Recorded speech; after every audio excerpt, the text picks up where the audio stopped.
specifically denying he'd done so under oath. He brags about police brutality, evidence tampering, and lying under oath. He even insults Judge Lance Ito's wife, since she once was his superior.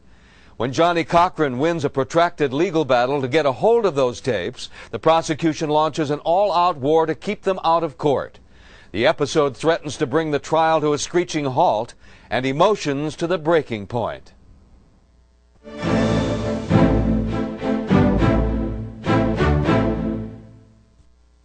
This is a blockbuster.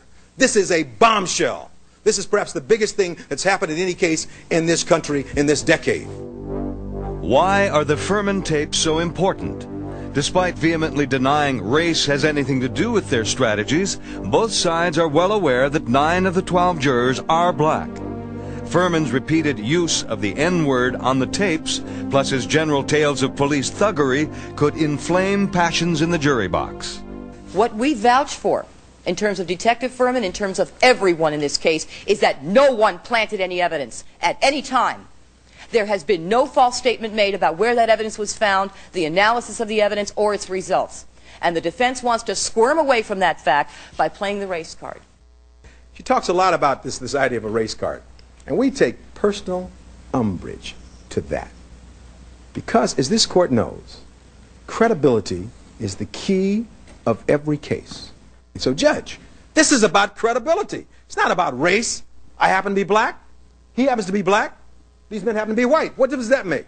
We're all still Americans. The question is, in this case, credibility and whether or not this man has lied under oath, which the tapes will show that he has.